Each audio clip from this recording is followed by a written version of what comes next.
están, amigos? Bienvenidos a un nuevo episodio de La Nave. Esta vez me encuentro con Alexander JJ Cassis. Él ha publicado un libro recientemente muy importante para los lectores, pero también para los hinchas, porque es un libro sobre la U, Génesis de Universitario, que ha salido con la editorial Mesa Redonda. Este libro pues plantea, además de problemáticas actuales, un paneo de los inicios del Club Universitario de Deportes. Yo lo entrevisto también fundamentalmente porque soy hincha, ¿no? Así que, Alexander, es un gusto estar contigo esta mañana. Muchas gracias, Diego, por la invitación. Muy contento de estar aquí contigo y para contarte cositas. Bien. Sí, en principio lo que nos interesa de este libro es que es un trabajo histórico, ¿no? Y tú eres un hincha, pero antes de ser historiador, ya tú tenías un vínculo con la U. ¿Nos puedes comenzar cómo comenzó ese vínculo? Bueno, el vínculo empieza desde niño. Yo soy criado en los primeros años en el distrito de La Victoria, un distrito con bases en Alianza Lima realmente, pero mi abuelo y mi madre eran hinchas de Universitario y varios de mis familiares. Después se refuerza este hinchaje al mudarme al distrito de Jesús María, donde prácticamente la mayoría era hincha de Universitario.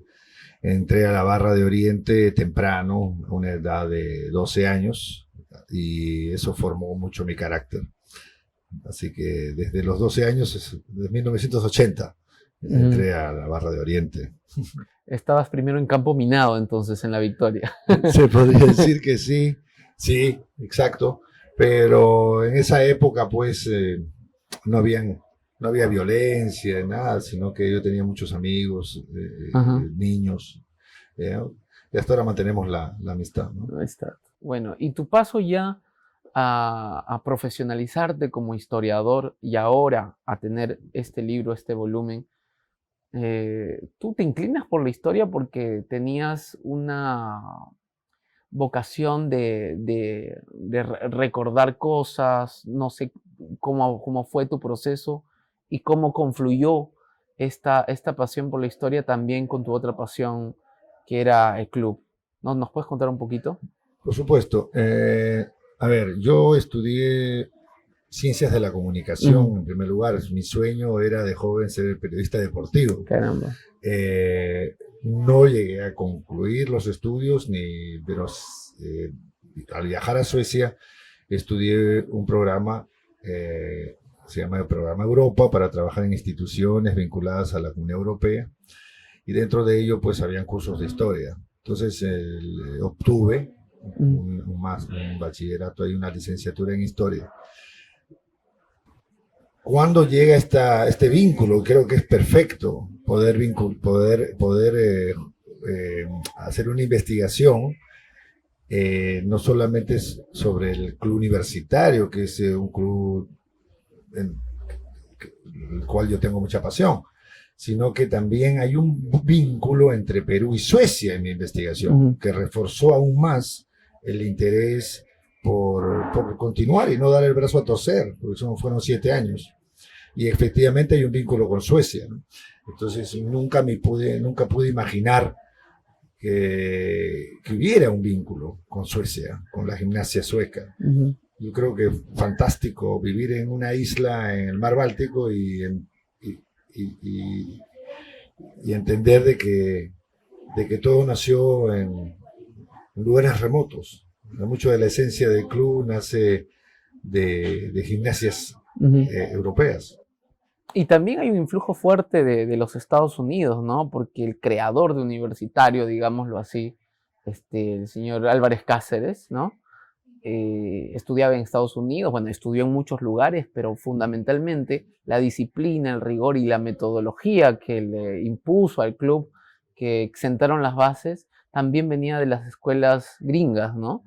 Entonces, esa persona que estamos nombrando y también otras más, cimentaron las bases, pero lo que me llama mucho la atención es cómo en esa época, en los años 20, confluyeron en distintas posiciones de poder, de decisión, mucha gente apasionada y mucha gente que tenía las ganas de hacer cosas por la educación y el deporte, ¿no? Exacto, así es. ¿Puedes contarnos un poquito de esta pequeña historia para iniciar? El doctor Carlos Cáceres Álvarez, él estudió desde niño en Suiza. Nacido en París, nació en Suiza, y desde los inicios estudia el método de gimnasia anglosajón, que es muy vinculado con los deportes, ¿no? Combinar los deportes con los estudios. De ahí, como tú bien dices, él regresa a él vuelve al Perú, viaja a Estados Unidos.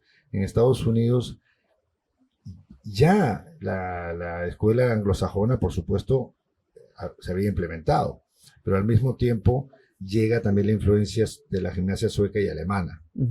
Estas se integran, dando vida a una gimnasia ecléctica, en donde, que hasta el día de hoy creo que se utiliza, y principalmente en las universidades y escuelas de Estados Unidos. Entonces, lo que hace Cáceres es simplemente llegar al Perú con las ansias, el deseo de implementarlo en la Universidad de San Marcos, que en 1920, ¿no? Y llega en el momento indicado, porque como tú bien dices, ya había una Federación Atlética y Deportiva del Perú, fundada en 1918, por ahí, que necesitaba justamente pues el aporte de un eminente doctor, ¿no? Así, de profesor. De ahí nace todo esto en San Marcos, ¿no? Es la implementación y difusión de la educación física y los deportes en Lima. Siempre San Marcos, ¿no? Siempre siendo parte de la historia de la universidad. Sí, San Marcos forma parte, pues, es muy interesante, ¿no? Sí, hasta en los deportes. Y exacto. El estado del fútbol peruano antes de Universitario de Deportes, antes de que cuajara la institución, ¿cómo era? ¿Se revolucionó? ¿Hubo un cambio a partir de la existencia de la U dentro del deporte nacional? Mi interpretación es que sí, porque al leer los diarios, acá no solamente se habla de fútbol, lógico, en el libro se habla al principio de los deportes, de la educación física. Hay un episodio cuando llega un representante del Comité Olímpico Internacional al Perú para invitar al Perú a participar en una especie de Panamericanos. Y le piden al doctor Cáceres justamente si él podría si el Perú podía participar. El doctor Cáceres responde en 1920 de que el deportista peruano no está apto para competir internacionalmente, porque lo consideraba muy débil. Y que necesitaba un buen tiempo para poder formar una representación. Y desde allí comienzan las críticas por falta de entrenamiento, alimentación adecuada, gimnasios que no existían, no habían gimnasios universitarios, no habían gimnasios, canchas y un montón de cosas que el Perú necesitaba para formar deportistas y que estén al nivel de otros países. Yo creo que países limítrofes como Uruguay, Argentina, Chile, Brasil nos llevaban unos años ya de ventaja en este aspecto. Tal vez aún nos siguen llevando. Sí, creo que sí. Pero mira, qué honestidad y qué sinceridad intelectual, deportiva, todo, ¿no? Quizás necesitamos muchas más personas como el doctor Cáceres, porque fue una honestidad brutal, digamos, ¿no? Exacto, fue muy sincero. Considero que el doctor Cáceres era muy correcto en sus declaraciones, muy sincero. Posiblemente se ganaba algunos enemigos dentro de otros preparadores físicos, profesores de educación física llegados de Francia, por ejemplo, militares franceses que tenían el mando. Pero el profesor Cáceres nunca dio su brazo a torcer y llegó a cumplir su meta implementando y oficializando la gimnasia sueca y alemana en 1934 bajo el gobierno de Óscar Benavides. Cuando él llega, era la Gimnasia Francesa, la oficial, bajo el gobierno de Leguía. Y hay muchos aspectos, eso se tiene que investigar mucho más y hay profesores, hay dirigentes del deporte peruano que saben seguramente mucho más de este tema y que creo que este libro no solamente es para los hinchas de Universitario, es para muchos dirigentes, personas que están interesadas en el deporte peruano. Y creo que nos falta justamente regresar y retomar las experiencias, ¿no? Y que hubieron en esa época para fortalecer nuestro deporte en general, ¿no? La disciplina, la perseverancia, ser un buen deportista, como dice la insignia de la U, ¿no? Ser un deportista, un caballero, ¿no? Y ser exponente, pues, de la honestidad, ¿no? De la caballerosidad en el deporte. ¿De dónde viene, Alex, el término garra? ¿Quién acuña este término? ¿Quién le da esa identidad a la U? Bueno, aquí, según lo que he investigado, hay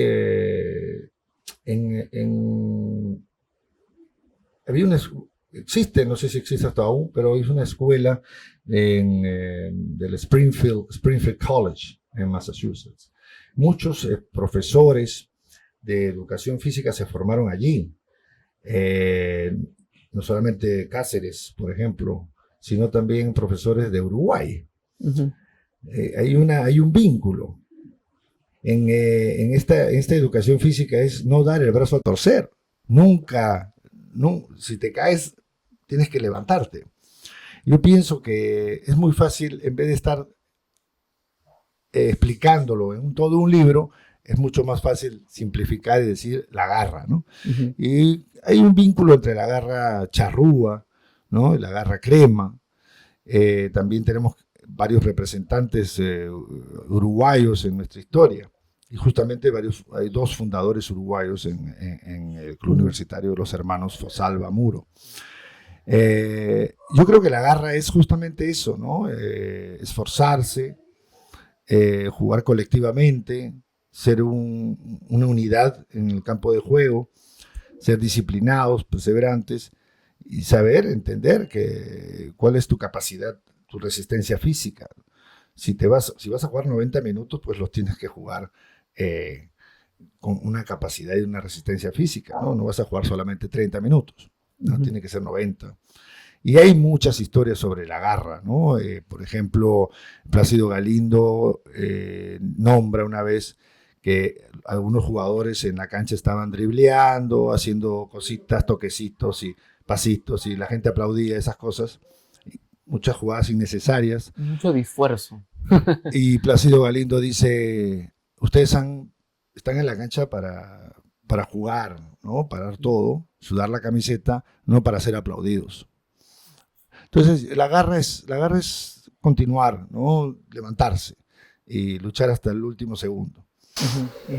Hay personajes emblemáticos en este libro, el que tal vez resalta y es también más conocido antes del libro también, sin duda por su talento, es Lolo Fernández, ¿no? Lolo Fernández, pero lo que me llamó la atención es que también su hermano, ¿no? Estaba metido en la U, estaba metido en la gestación del club. Tal vez ser hermano de alguien muchas veces es muy difícil porque la figura grande, la figura conocida hace sombra, ¿no? ¿Nos puedes contar un poquito sobre Arturo, ya no tanto sobre Lolo, del cual se ha hablado mucho? Bueno, Arturo es una figura que he deseado presentarlo en el libro, introducirlo, integrarlo a la historia de la U. Hay muchos jugadores que han pasado la historia y han sido olvidados también. Arturo es el hermano mayor de Lolo Fernández, pero es el guía de Lolo Fernández. Lolo Fernández confía demasiado en su hermano, ¿no? Acata los consejos de su hermano. Y no podemos, yo pienso así, que si Arturo no hubiese llegado a Universitario, entonces Lolo tampoco hubiese llegado a Universitario. Es clave la presencia de Arturo Arturo también representa ese coraje, esa garra, al ser back. Y Arturo fue al Mundial de 1930, jugó los sudamericanos y también fue a las Olimpiadas de Berlín. Es una persona que pertenece pues a la élite de esa época. Ujú. Una persona con mucho carácter, era como decir el papá de Lolo en Lima, se podría decir así.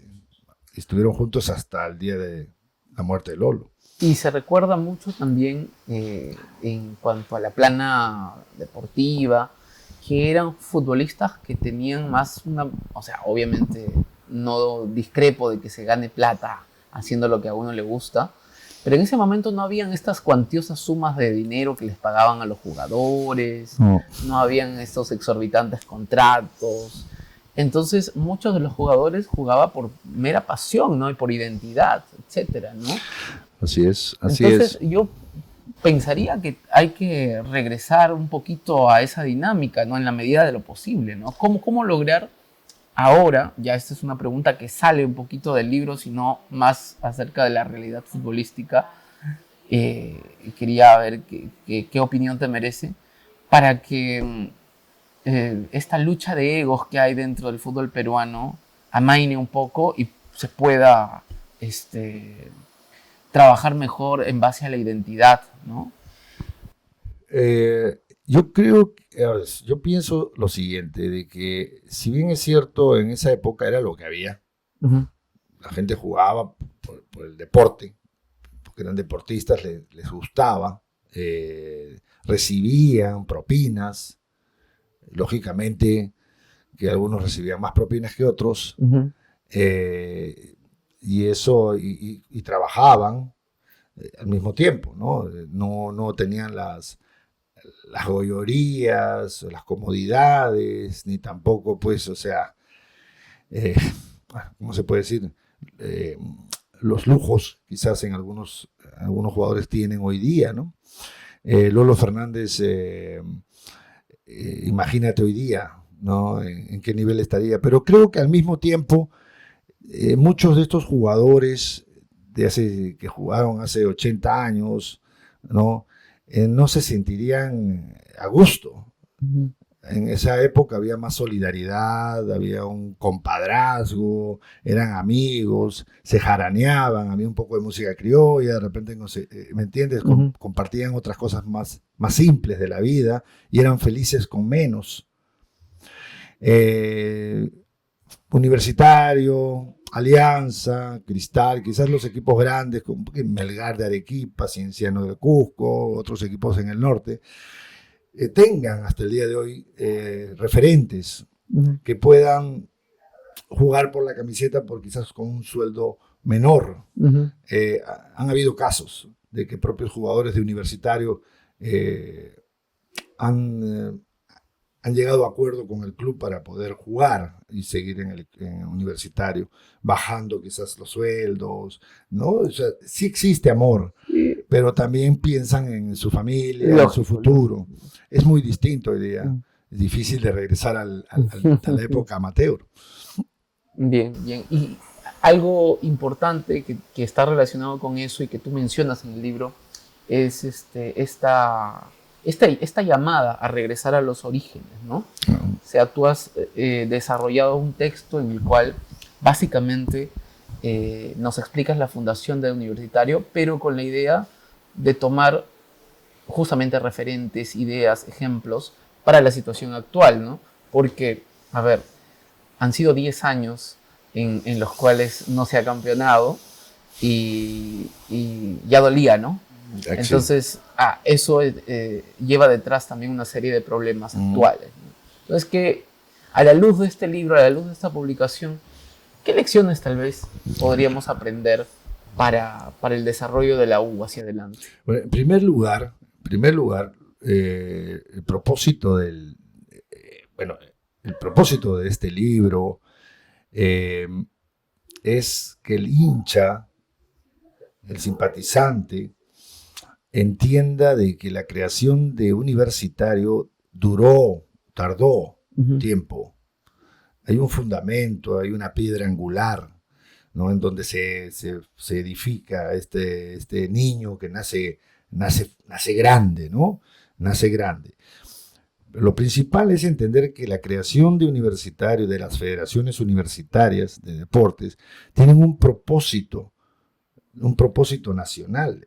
Y es a través del deporte que se iba a influenciar, ¿no? Se iba a trabajar hacia la integración social también.